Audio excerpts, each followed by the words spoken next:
Boa noite para você de casa. O NTV News chega com os principais destaques de hoje. Suspeito de envolvimento em tentativa de homicídio cometida no centro de Patos de Minas se entrega à polícia. O homem que estava foragido da justiça nega envolvimento no caso. No NTV News desta segunda-feira você vai ver também. 2 pessoas ficam feridas em tiroteio no bairro Jardim Esperança.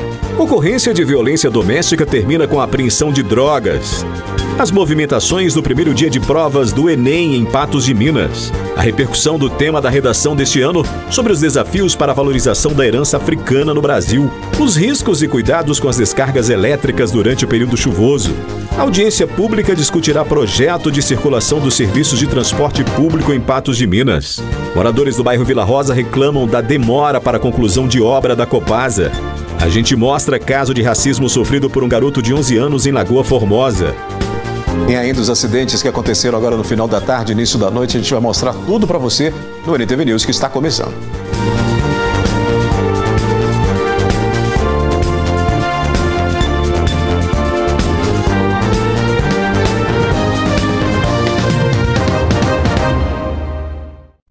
Foi sepultada neste domingo em Guimarães a professora universitária de Patos de Minas, que morreu em acidente de trânsito ocorrido no sábado na BR-365.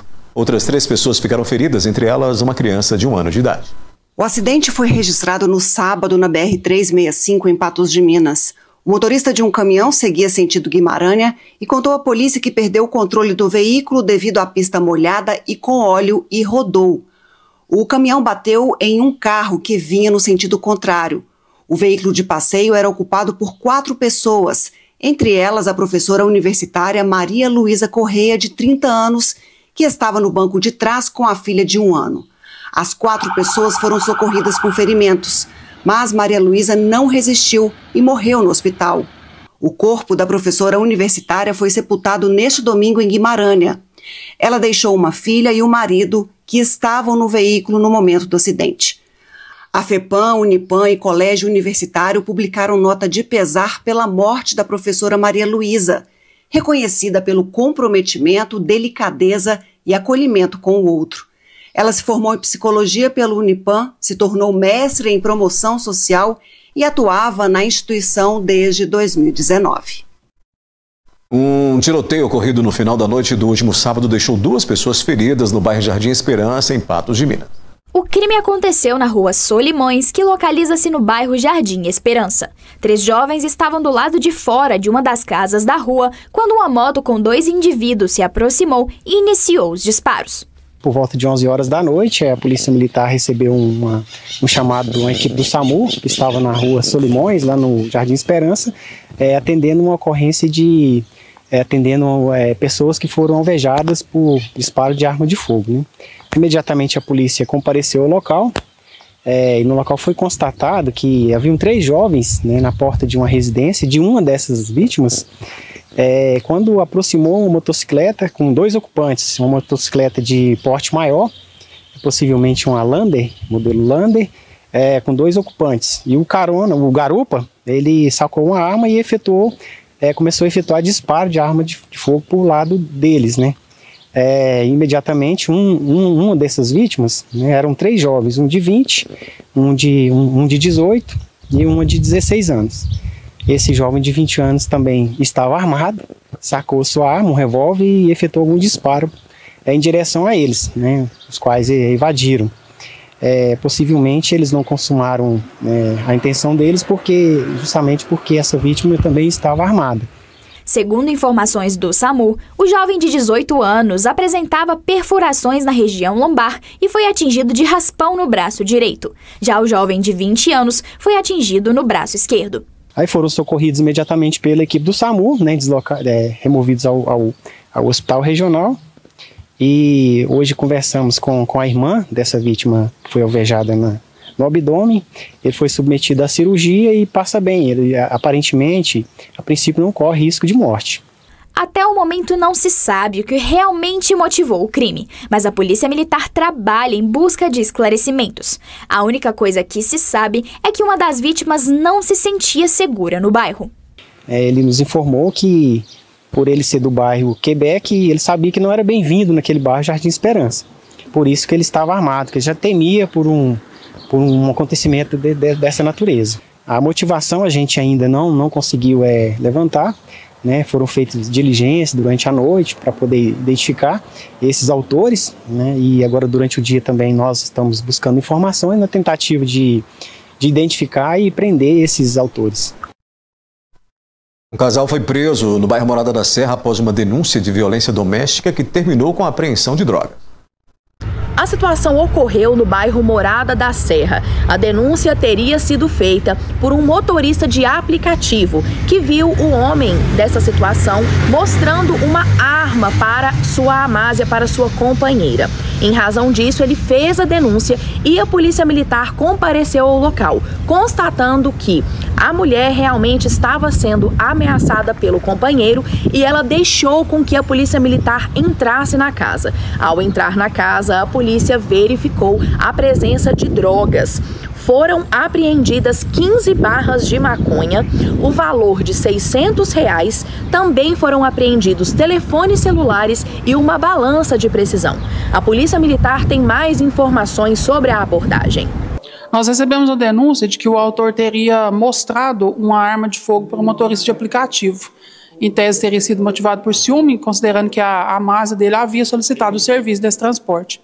Com base nessa denúncia, as nossas equipes deslocaram ao local, foi feita a abordagem à residência onde o casal se encontrava e durante buscas no interior da residência foram encontradas diversas substâncias entorpecentes, totalizando aí praticamente quase 15 quilos de substância análoga à maconha, além de uma arma, uma réplica de arma de fogo, né, airsoft, que ele teria utilizado para mostrar para esse motorista de aplicativo, em razão aí do ciúme, que segundo ele a amásia dele solicitou esse serviço e esse motorista teria olhado para ela. Então, em razão disso, ele mostrou essa arma que estava na cintura, ficou constatado que é uma arma de airsoft.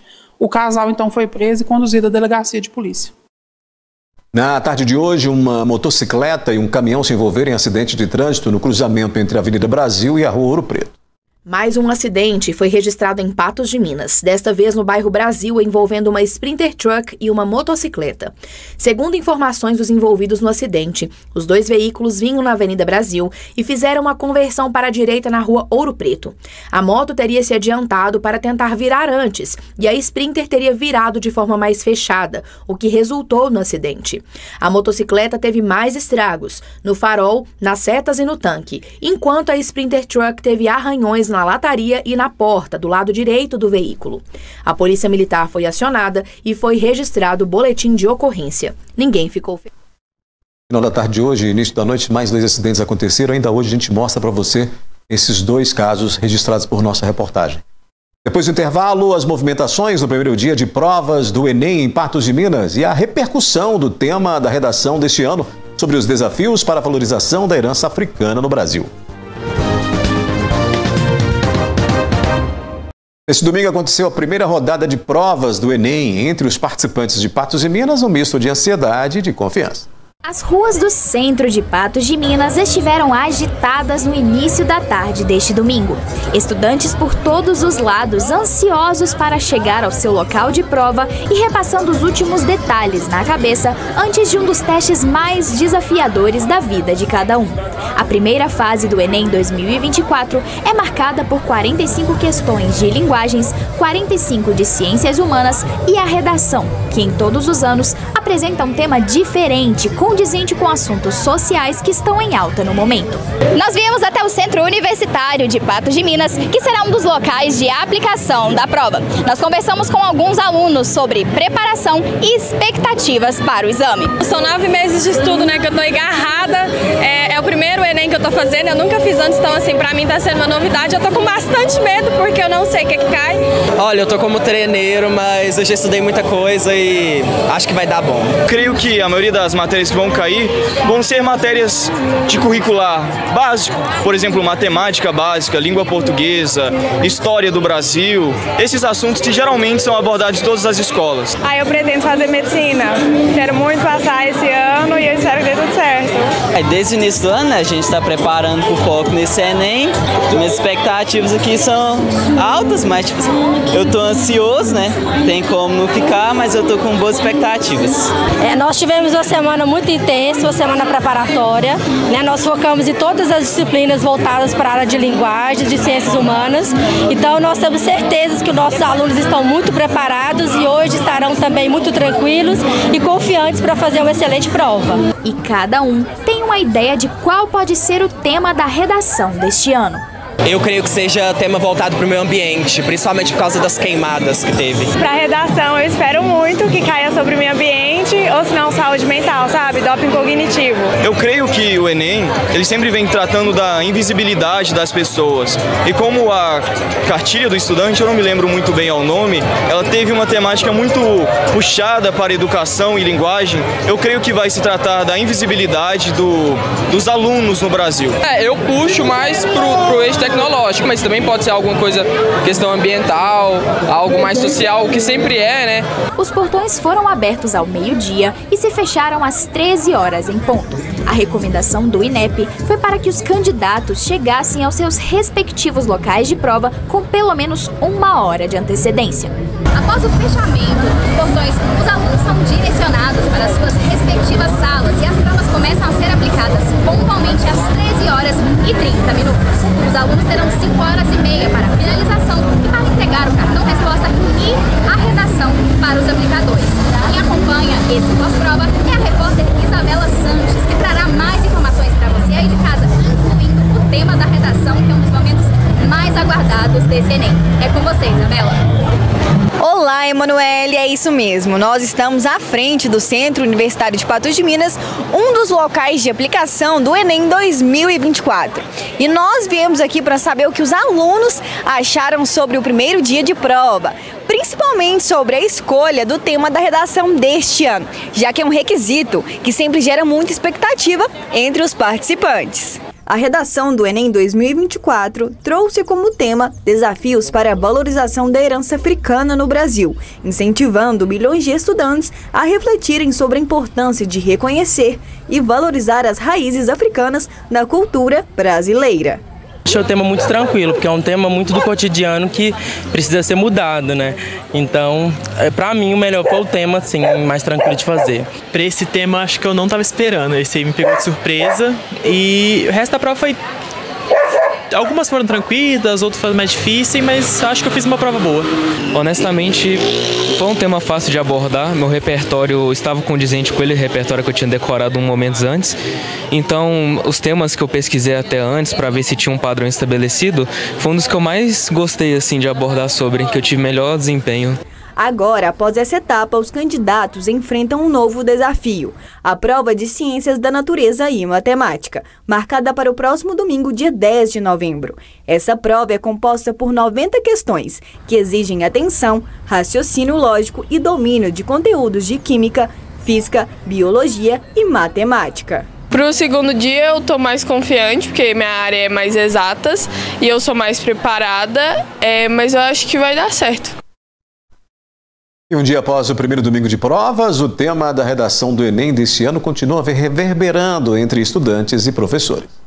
Segundo o painel divulgado pelo Ministério da Educação e pelo Instituto Nacional de Estudos e Pesquisas Educacionais Anísio Teixeira, neste ano em Patos de Minas, foram 4.496 inscrições para o Enem, das quais 3.922 foram confirmadas, com 1.463 para estudantes concluintes do ensino médio. As provas de linguagens, ciências humanas e redação foram divididas em 4 cadernos, branco, verde, azul e amarelo. E o tema da redação, desafios para a valorização da herança africana no Brasil. A grande importância de discutir esse tema é que uma das consequências da não discussão é a manutenção de uma estrutura social racista. Então, quando a gente olha para todas as contribuições econômicas, sociais, políticas dos negros na história brasileira, discutir essa importância, lançando visibilidade para a marginalização, estereotipação e até mesmo folclorização da presença negra na nossa história, é algo bastante relevante. Com base nos textos motivadores, deveria ser feito um texto dissertativo argumentativo.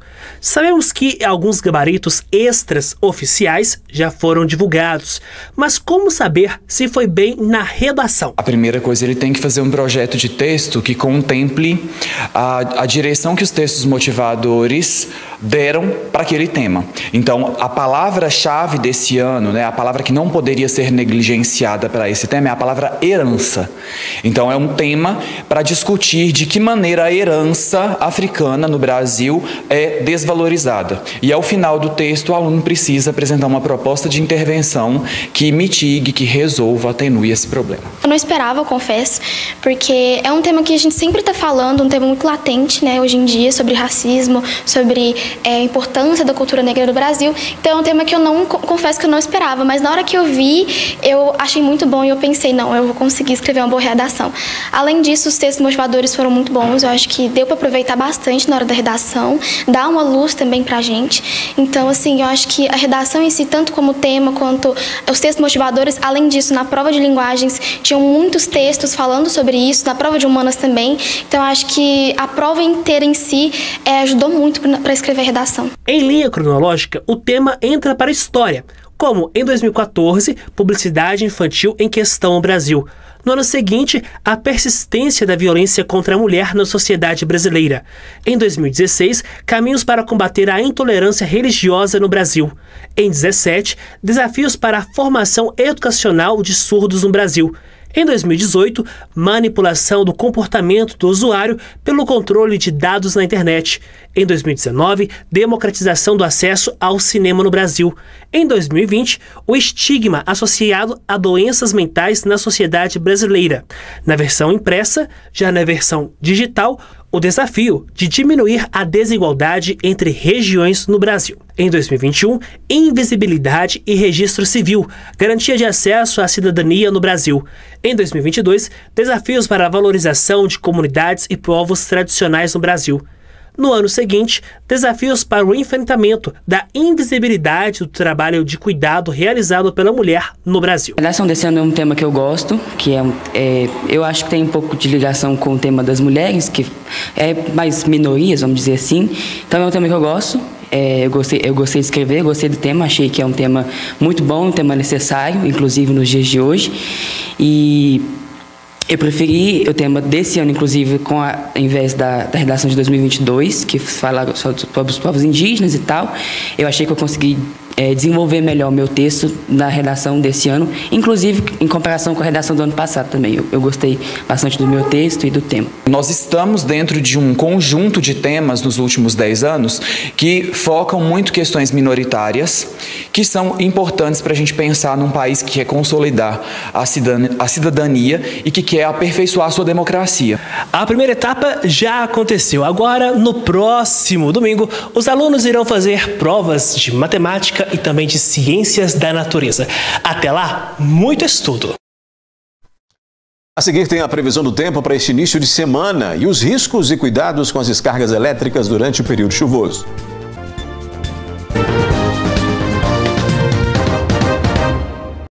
Em meio ao período chuvoso, a atenção precisa ser redobrada para evitar os acidentes relacionados às descargas elétricas. De acordo com o levantamento da Associação Brasileira de Conscientização para os Perigos da Eletricidade, foram registradas 1.086 ocorrências no primeiro semestre de 2024, representando um aumento de 9,5% em relação ao mesmo período do ano passado. Com relação às fatalidades, o número passou de 399 mortes para 448 no mesmo período. Para que casos como esses sejam evitados, a participação popular é muito importante. O Brasil é o país com maior incidência de raios no mundo. Inclusive, em 2023, o estado de Minas foi o maior no Brasil. O cliente ele tem que visualizar constantemente a sua rede, tem que ter o aterramento, de preferência que ele tenha projeto elétrico, né, para caso um profissional for da manutenção, para ficar mais fácil, né? Então, o aterramento é importantíssimo. Esse equipamento DR, ele detecta fuga de corrente na sua instalação, evitando que as pessoas tomem choque devido a sobrecargas, né? e ele detecta também uma sobrecarga vinda de fora, um raio que possa vir a cair na nossa rede, tá? Se essa pessoa não tem, se o cliente não tem SDR, ele deve retirar todos os equipamentos da tomada, porque a sobrecarga virá pela tomada, né? Então é essencial que ele retire todos os eletrodomésticos da tomada, para evitar queimar também. Também é muito importante evitar, durante as tempestades elétricas, principalmente, né, com chuva muito forte, evitar tomar banho. A tempestade ela não vai durar o dia todo. Então é melhor esperar que ela passe, para você fazer sua chapinha, sua escova, tomar o seu banho com tranquilidade e segurança. Evitar usar T ou Benjamin nas tomadas, trocar pelo filtro de linha que tem um fusível de proteção, porque ele vai queimar e vai interromper a corrente, evitando que se inicie um incêndio, tá? Então é essencial que esse filtro de linha ele tenha esse fusível. Vamos supor aí que tenha acontecido alguma descarga elétrica ou alguma coisa relacionada, né? E essa pessoa tenha perdido alguns equipamentos elétricos, tenha acontecido algum problema dentro dessa residência. O que precisa ser feito a partir daí? Nós temos os nossos canais de atendimento, né? O 116. Nós temos também o Ivan, que fica lá em Uberlândia, que ele pode tirar essas dúvidas também para qualquer pessoa. Nós temos na Universemig, o nosso site, tem um curso de energia segura, né? Qualquer um pode acessar, fazer seu cadastro e fazer esse curso. A semana deve ser com instabilidade no Alto Paranaíba e Noroeste Mineiro. É o que você confere na nossa previsão do tempo.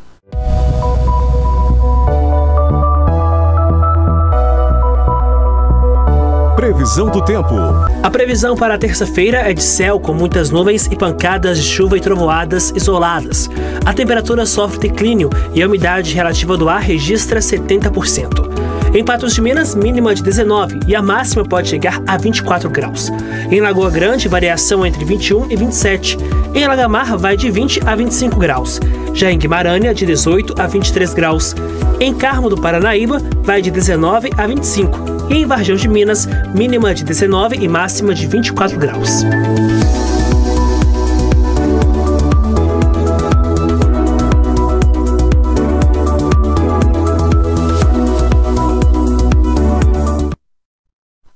Em instantes aqui no News, a audiência pública discutirá projeto para a circulação dos serviços de transporte público em Patos de Minas. E você vai ver que moradores do bairro Vila Rosa reclamam de demora para a conclusão de obra da Copasa.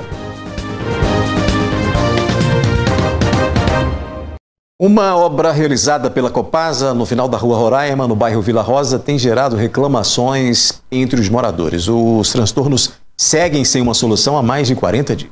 A situação começou quando Erivaldo de Brito e vizinhos solicitaram o atendimento da Copasa para resolver um vazamento que ocorreu na calçada de sua casa. Vazou água, já tem uns 40 dias que estava vazando, você deu um buraco, eles não veio, avaliou e foi embora. Voltou, não sinalizou nada, sem sinalização, depois veio, fez outra rede nova, a Copasa, aí foi. Aí, resumindo, furou todos os buracos por baixo, sai dentro de casa a lama, né, sai pro corredor. Esses 40 dias, choveu, eu tenho que lavar. Um buraco foi deixado na calçada, além de muita terra e briquetes da rua. O morador procurou a Copasa, que informou que o problema só pode ser resolvido depois de intervenção da prefeitura. Erivaldo esteve na prefeitura na manhã desta segunda-feira e, segundo ele, teria sido maltratado e saído de lá sem a solução do problema. Aí saí de serviço hoje, fui lá na prefeitura, né? Aí ele falou assim, tem outros lugares para fazer, arrumar primeiro, né? Que aqui é final de rua. Aí eu falei que como é que você larga uma obra daquela lá, sem sinalizar, sem nada, e veio essa discussão. Aí o povo da Copasa já veio cá hoje, né? Aí falou que tem que esperar ele fazer a rede fluvial que estourou, pelo arrumar a parte disso, depende só do Homesley. E ele falou que é só semana que vem.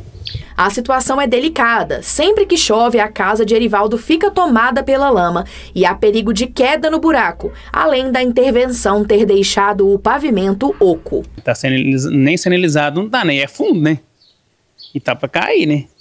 Por meio de nota, a Copasa informa que concluiu a manutenção no dia 31 de outubro. A previsão é que o entulho seja retirado até a próxima terça-feira. Já a recomposição asfáltica deverá ser feita tão logo finalizada a intervenção na rede de drenagem pluvial, cuja responsabilidade não é da companhia.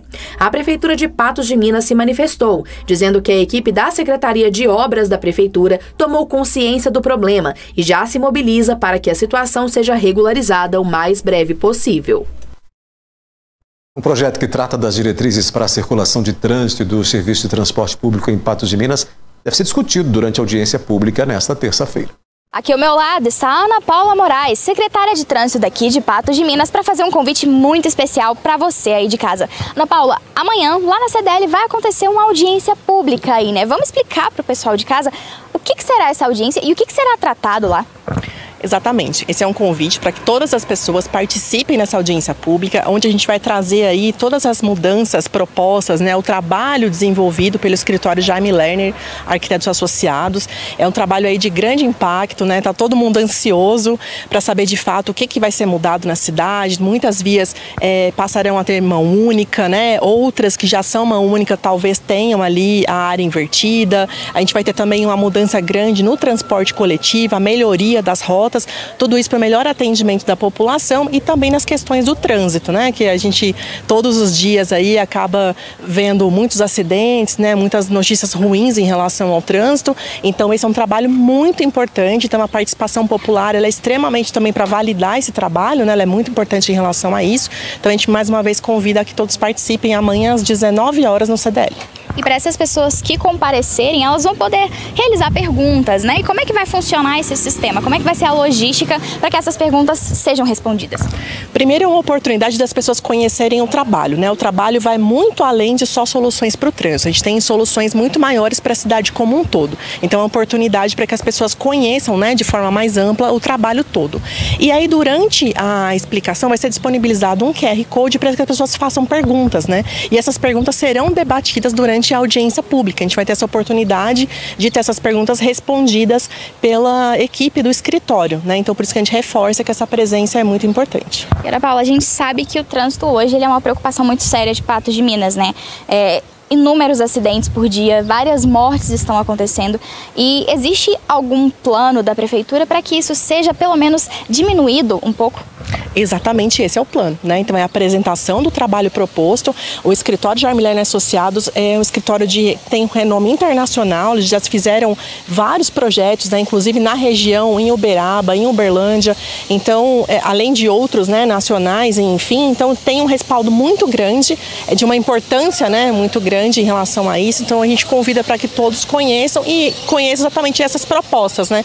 Que é tanto para trazer o foco principal é sempre trazer mais segurança na mobilidade. Daqui a pouco, mais 2 acidentes ocorridos em Patos de Minas no final da tarde, início da noite, a gente vai mostrar para você. Você vai ver também caso de racismo sofrido por um garoto de 11 anos em Lagoa Formosa e ainda suspeito de envolvimento em tentativa de homicídio que estava foragido da justiça se entrega à polícia.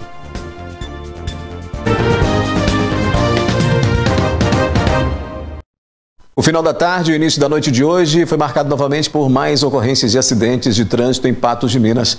A repórter Isabela Sanches traz as informações. Nesta segunda-feira, 2 acidentes de trânsito marcaram as ruas de Patos de Minas. O primeiro ocorreu por volta das 18 horas no cruzamento da rua Arthur Magalhães com a rua José Ferreira da Silva. Segundo testemunhas, um caminhão e uma motocicleta seguiam pela rua Arthur Magalhães quando o motorista do caminhão sinalizou para virar.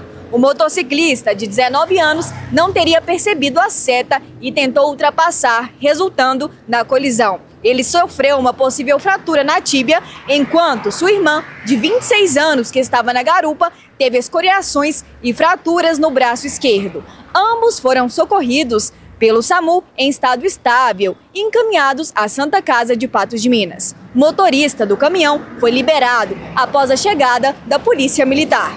O segundo acidente envolveu uma motocicleta Honda Bis branca e um Gol cinza aqui na rua Major Gotti. De acordo com relatos, o Gol estava saindo de uma padaria e ao dar ré foi atingido na traseira pela Bis. A colisão foi forte e o motociclista sofreu várias fraturas, sendo levado ao hospital regional.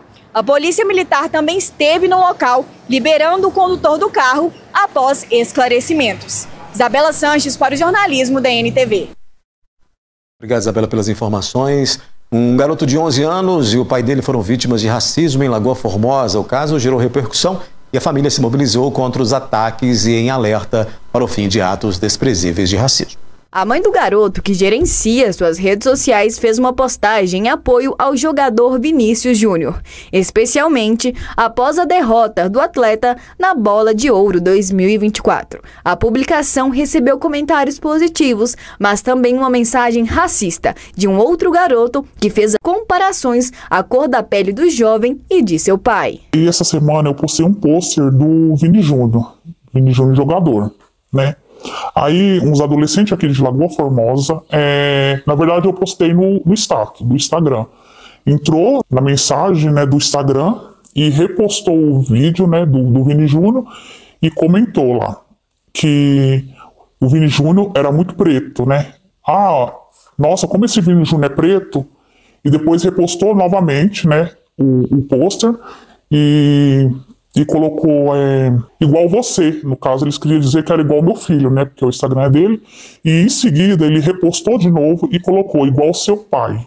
Ao tomar conhecimento do comentário ofensivo, a mãe do garoto decidiu agir. Ela entrou em contato com a diretora da escola do autor da mensagem e também buscou conversar com os pais dele, visando conscientizar sobre a gravidade do racismo. Fui lá, conversei com a diretora, porque era no horário de aula.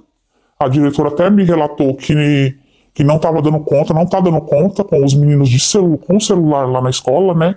Que já aconteceu, inclusive a mesma turminha tinha mandado uma mensagem para uma professora lá da escola, né? Ela ressaltou que, embora tenha optado por não registrar um boletim de ocorrência, o episódio gerou dor e frustração para toda a família. A gente ficou muito triste, né, com a situação, ainda mais assim, meninos muito próximos, né, da gente, né? Inclusive um dos meninos é primo, né? É primo da gente, né? E pelo relato também parece que ele já se envolveu o ano passado com o caso de racismo também. Então a gente ficou muito triste com a situação. Esta situação gerou grande desconforto e tristeza, refletindo as dificuldades enfrentadas por aqueles que sofrem preconceito. Eu estou dando essa entrevista para né, as pessoas se conscientizar, né, no caso, né, para ver que a gente são todos iguais, né, que é muito triste, porque uns meninos, adolescentes, uns meninos de 14 anos, que devia, dar exemplo, né, porque meu menino tem 11 anos, né, então eles entraram para poder atacar o menino de 11 anos, né. Nessa segunda-feira, um suspeito de participação em uma tentativa de homicídio cometida no centro de Patos de Minas se apresentou à Polícia Civil. O homem que estava foragido da justiça negou envolvimento no caso. O relógio da câmera de segurança marcava o começo da tarde do dia 23 de setembro. Dia claro, movimentação normal no centro de Patos de Minas, até que neste instante tudo mudou. Disparos à luz do dia na rua Olegário Maciel. De acordo com as informações, 2 irmãos, 19 e 22 anos. Eles chegaram em uma motocicleta, aguardaram, até que então o garupa desceu, mirou e disparou contra a vítima. Um homem que tem 50 anos de idade. Um outro homem também ficou ferido. Em outubro, a Polícia Civil cumpriu mandado de prisão contra um dos suspeitos, Samuel. Ele que tem 22 anos, que segundo as investigações, foi quem efetuou os disparos de arma de fogo. E ao meu lado está o Isaac. Ele tem 21 anos e é tido como foragido e também suspeito dessa tentativa de homicídio no centro de Patos de Minas.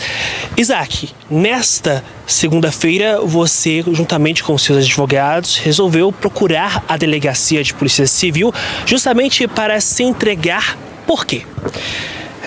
Já mencionado, como eu mencionei com vocês, eu vim aqui para ficar à disposição da justiça. Eu estou sendo indiciado por um crime que eu não tive nem um tipo de participação, que foi o ato ocorrido no dia 23 aqui dentro de Patos de Minas.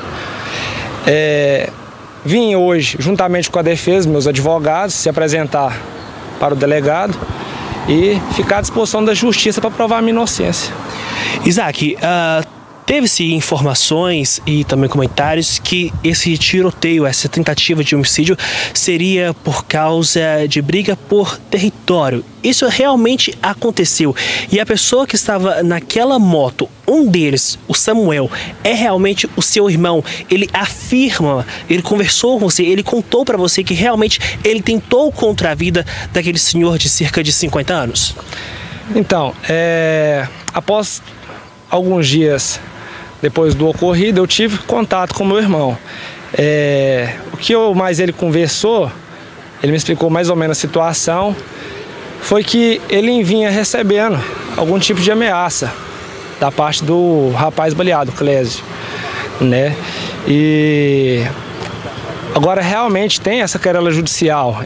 A gente move uma ação de reintegração de posse contra esse rapaz Clésio. Mas ele fala para você que ele teve a participação, que ele realmente foi até o centro para tentar contra a vida desse homem, ou ele fala que não tem envolvimento?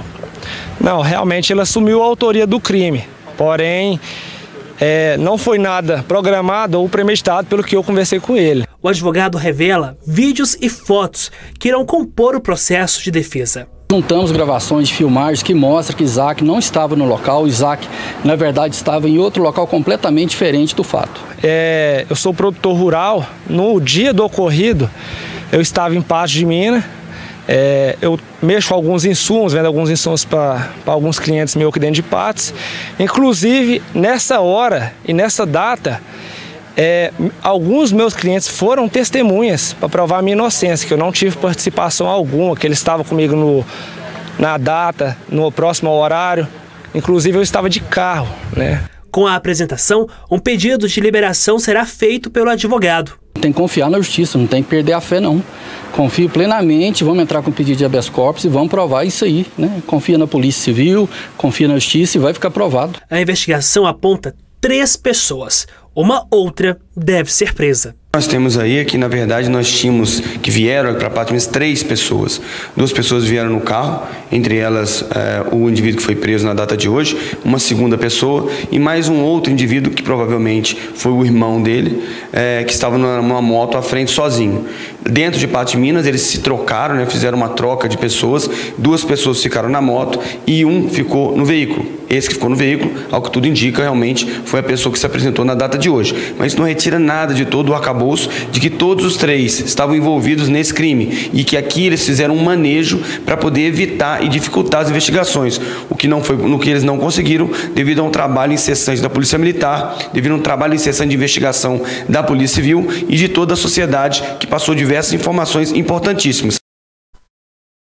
O programa Roda Viva desta segunda-feira recebe Gilson Finkelstein, presidente da B3, maior bolsa de valores da América Latina, a Brasil Bolsa e Balcão. Ele vai falar sobre a migração da negociação de títulos de crédito privado, como debêntures, certificados de recebíveis imobiliários e do agronegócio para sua plataforma em nuvem, chamada de TradeMate. Com a apresentação de Vera Magalhães, o Roda Viva vai ao ar às 22 horas. NTV News terminando. Volta amanhã. Boa noite para você e até lá.